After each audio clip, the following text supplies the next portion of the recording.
Black Americans tried to warn you guys.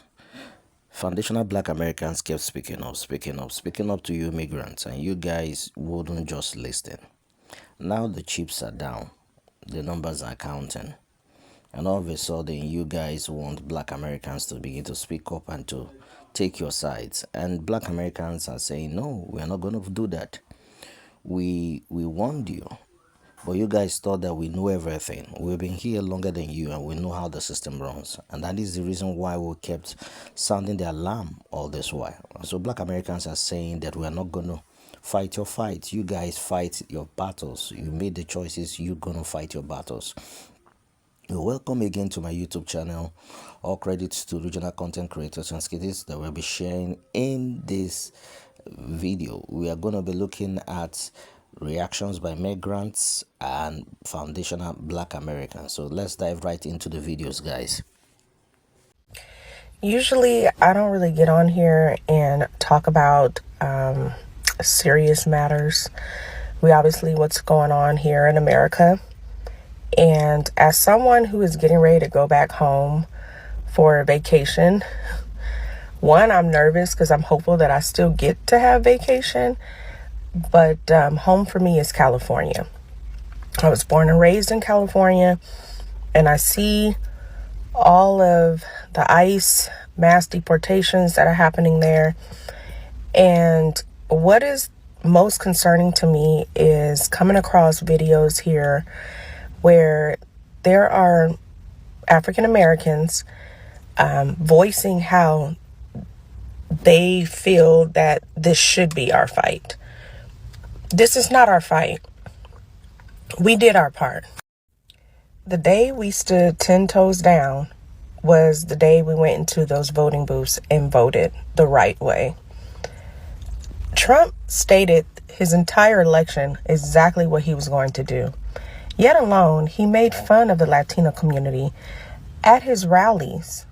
Now, I am someone who is African American and Puerto Rican, and I will never forget the time he stood there and made fun of Puerto Ricans. But yet and all, they went up there and said they was going to be voting for Trump. Now, me and my family, we voted right. Okay, we knew what was coming.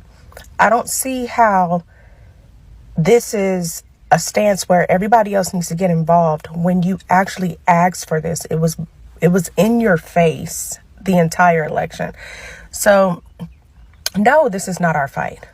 And if we really want to get down into certain things, let's just be honest. The majority of the the Latin community, do not rock with melanin folks at all. I have been prejudiced against multiple times by Hispanics. I have. My children have been called the N-word. Behind closed doors, they don't like us like that. So why would we put ourselves on the front line to defend a community that does not rock with us like that? It's unfortunate that this is their circumstances, but it's also something that could have been prevented.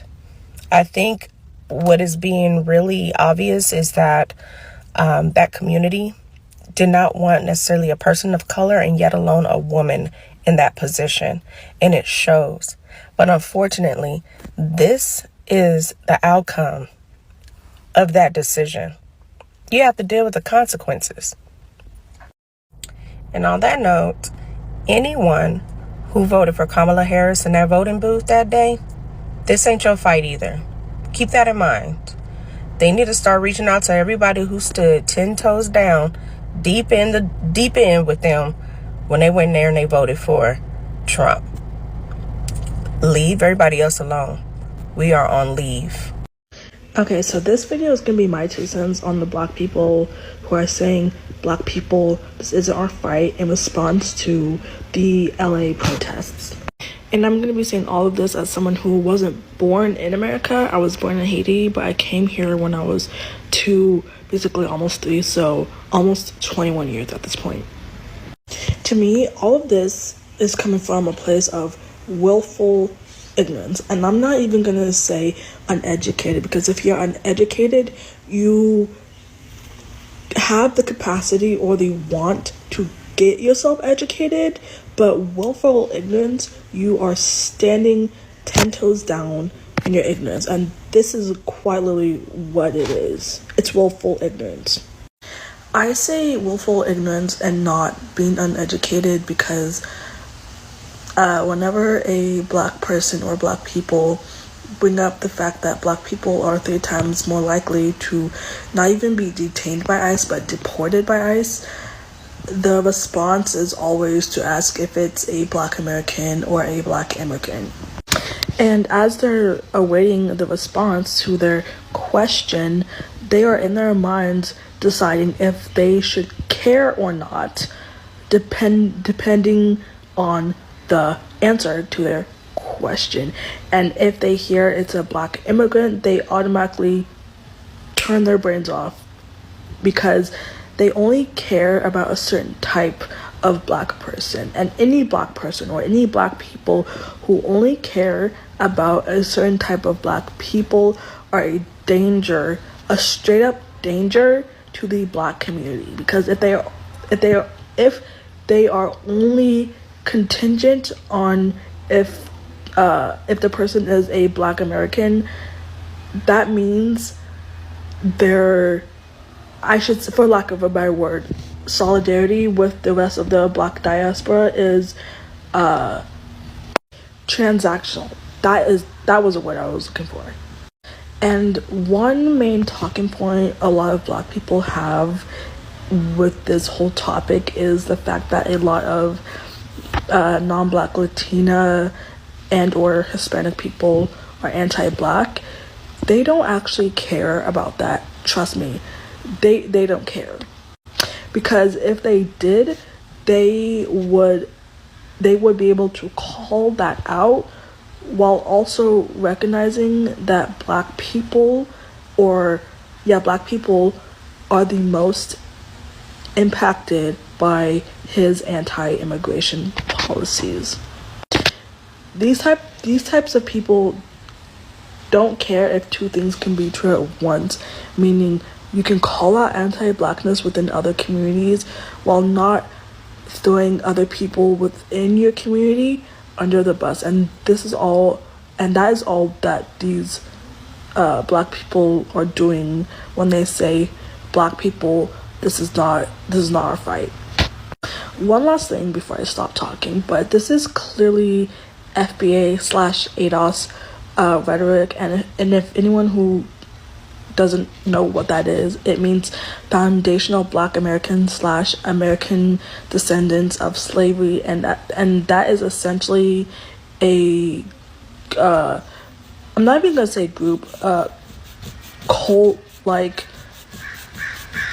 black people who think that if you're not black American, then you're not black, which is very silly to me. I called it. I said it. I said, some of you black people are just white supremacists with black and brown skin, and you are here proving me right once again. To all you people who are saying, this isn't our fight, they voted for this. Yes, the illegal immigrant, the undocumented motherfucker, voted for Donald Trump. And you wonder why we call you motherfuckers blue MAGA. This is the same shit that Donald Trump and Republicans was saying about illegal immigrants when it came to Democrats. Oh, these illegal aliens are voting for Democrats. How? How can they vote when you have American citizens that are felons who can't even vote? So please break it down for me how illegal immigrants voted for Donald Trump. But this isn't our fight. They voted for that. Once again, break it down. Tell me how illegal immigrants voted for this. And second of all, black people are the main ones getting deported by ICE. Oh, let me guess what you're going to say now. Oh, they tethers? Where their grandfather from? They wasn't born in America, so they don't deserve our solidarity? And you wonder why I call you guys white supremacists with black and brown skin. Black and brown solidarity has been a thing that's been going on for generations now. Generations before Martin Luther King, before Malcolm X. It's something that helped build America to this fucking day. From in the streets to the fucking prisons. And to see, ICE do that shit in a black city, then tell people this isn't your fight. It puts more people in danger, especially black people. You guys don't give a fuck about none of this shit. You didn't give a fuck about when Democrats funded the police, funded ICE more than Donald Trump. Y'all ain't give a fuck about none of that. All you care about is, oh, they didn't vote for Kamala Harris, so I'm not gonna care. Well, they didn't vote for my party, so I'm not gonna care. And then to sit here and say, we never had help doing this and that and blah, blah. Point to me in one point in history where black people and brown people didn't stand in solidarity to get shit done.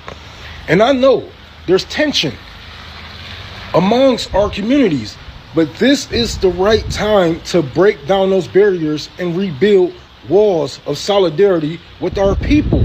What better time to show motherfuckers that we are just alike.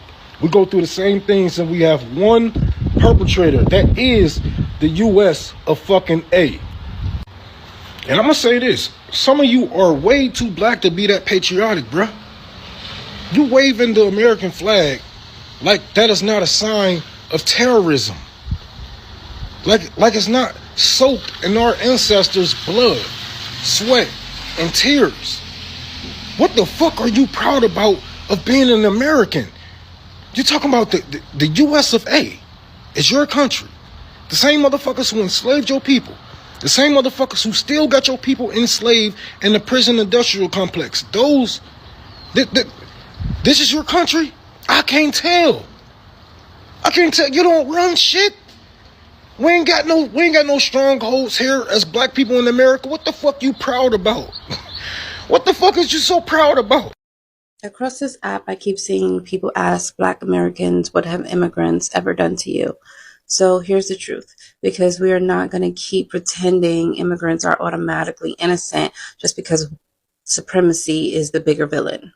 Yes, immigration has caused harm to the Black American community. Not every immigrant, not only immigrant, and not always with intent, but measurable harm has happened.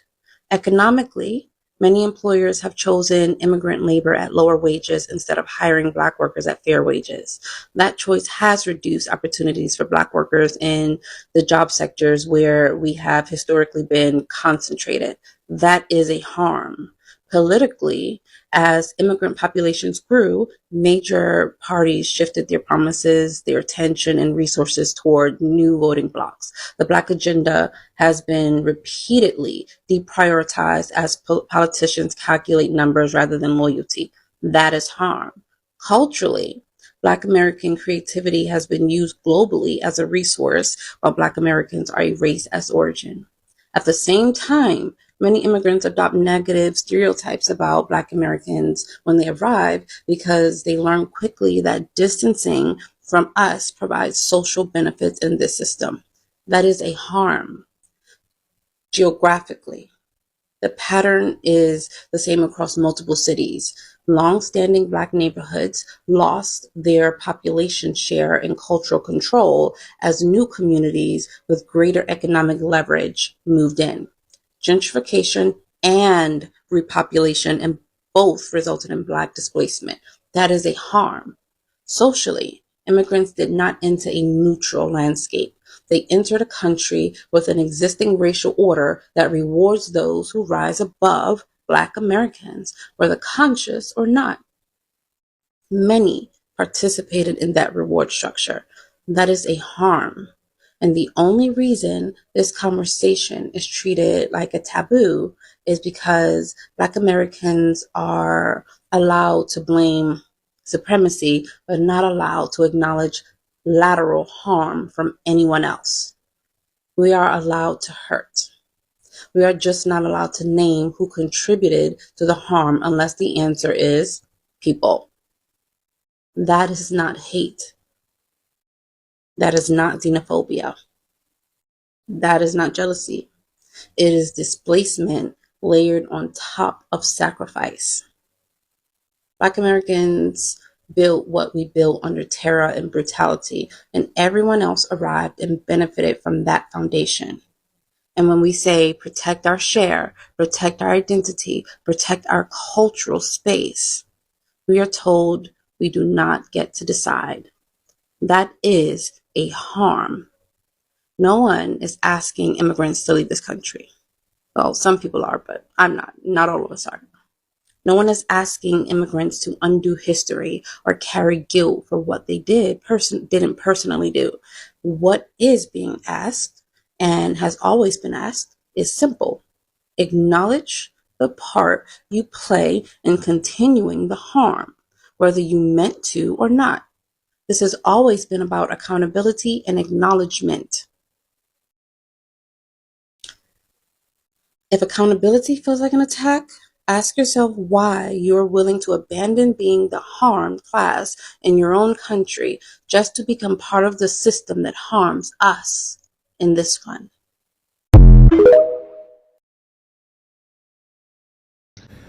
Black people, I need y'all to stop being political tools for everybody when nobody comes to help us. It costs $11,000, between $2,000 and $11,000 to migrate to this country legally. There are more than 11 million undocumented immigrants in the United States right now. These people, mind you, the governor of California was giving $58,000 to illegal immigrants to help them find a house. When did Gavin Newsom offer black people, white Americans that's struggling, hell, Asian Americans that's struggling, people that's born in this nation that's struggling? When did the governor of California offer them thousands upon thousands of dollars to help them buy a house, help them pay their rent, help them with their grocery bill? Like, it kills me how we operate and how we move when you have other administrations by presidents that sat up there and told you, if you don't vote for me, you ain't black. Or said, if I had a son, it would look like Trayvon. When did they ever just say, you know what, let's do something specifically for American citizens, black, white, Hispanic, Asian American citizens? Oh, we don't get that. You know why we don't get that? Because the government loves to pander to certain people that they can pay for cheap labor. There was a woman on CNN that said, I want to see these Americans when they don't have these, I want to see these American women when they don't have blueberries for their coffee. Y'all, it is so funny to me how folks they got a little bit, they got just as much melanin as I do or a little bit more. It's so funny how we want to jump in front of trains and take bullets for every other race but ours. We want to put everybody other cars in front of us, but these people wouldn't do the same. I'm asking y'all to wake up and smell the coffee. Get off that Democratic plantation. It's going to be the death of you. You did. Judge. And fuck it, we doing multiple different fucking videos today. All of y'all who are saying this is not our fight, I'm trying to understand where we're coming from, because I understand that black people be on the forefront of a lot of different movements, and that our movements have paved the way for other groups, marginalized groups, to get rights in America. So I'm understanding where the logic is going, but I'm telling you the logic is flawed. Anytime anything has ever happened in America, we have always been the scapegoats. We have always been the last leg of the line. They are going to find a way to make this about black people. They're going to find a way to make this touch black people. They already have. Like, maybe y'all weren't paying attention in class, but in Nazi Germany, did y'all forget that the Gestapo also targeted, sterilized, murdered, and put in concentration camps black Germans? Like, this idea that this will not affect us and that it's not our fucking fight. Are you cool? Like, what the fuck are you? And mind you, we're not saying that right now that black people are the most affected group. What we're saying is that a loss of rights for one is a domino effect. So I stop bullshitting on my timeline. This is for the black Americans in the United States of America and the ones overseas. This time we need to sit this one out. Let Trump do his thing. Let them protest on their own. Let them handle their own business. Let the immigrants do what they got to do. This has nothing to do with us. Because let's be honest about it. A lot of those immigrants here in America, they do not allow us into their community, nor they will let us date, nor marry their daughters. They despise us at the end of the day. The only thing we're good for is to take our money. If you see the anti-black sentiments of a lot of the people who immigrate here, especially illegally, you will want to sit this fight out and just let this play out and let Trump do his thing. Hi, I'm a black American, and the immigration fight isn't my fight. I'm sorry. There is this African proverb that says that the fly that would not listen will accompany the corpse to the grave. And I said this because what is happening to Latinos, happening to African migrants, happening to the Haitians was not mystical. It was something that you could read between the timelines. Trump did not hide his agenda. This government did not hide his agenda. He kept sounding it clean and clear. And I didn't know why these individuals in question felt that if he came to power, they'll be exempted by the bills and the laws and the legislation that this government will put in place. And that is what the liberals have been trying to warn over the period. The black communities have been sounding the warning and sounding the warning. We understand the routes. We understand how the system works. We understand the politicking. We understand the looks and the cranny. And they sounded clearly.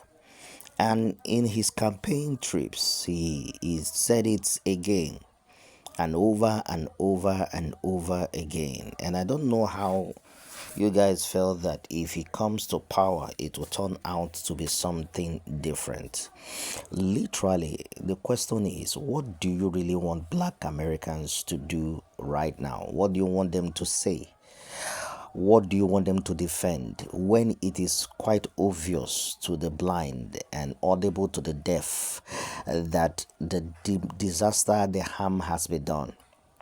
And some of you come up and start talking about deportation of black Americans to sound up a kind of sentiment, which I don't understand what historical background or what philosophical background you are coming from to make those claims, because you don't understand. They are not migrants like you are.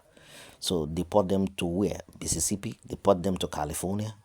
Or deport them to Missouri? It's crazy. And so you need to understand this. This is a fundamental lesson, not just for these sets of migrants who went to America or came to the United States, but for future generation to be careful where you side. These were all done because they wanted proximity to whiteness. This saying by Widow Woodrow when I was in school, it said the heights of great men reached and kept were not attained by sudden flight, but while their companions slept, they kept toiling upwards in the night. And that is what the foundational black Americans are teaching most Hispanic, black, Haitians, Latinos community. We built the system. We're here from the beginning, and you can't just come and look at us and begin to make rhetorics and begin to want to side with whiteness and begin to tell us that we don't have culture, we are lazy, we don't know how to walk, we are this, we are that, and all those kind of things, feeling that you would buy favor from whiteness. But guess what has happened to you all is what we call a rude awakening. And this rude awakening is not funny, but it is the consequences of the choices and the decisions that you guys have chosen to play out. So welcome back to my YouTube channel, guys. And if you love what we do and your first time, please give us a thumbs up, hit that subscription button to subscribe to our YouTube channel and to support what we do. Credits to all the original content creators whose video we have analyzed, and thank you guys, returning subscribers. You are the reason why we do what we do. Trust to see you again on our next video. I want to know what your thoughts, your opinions are in the comment section.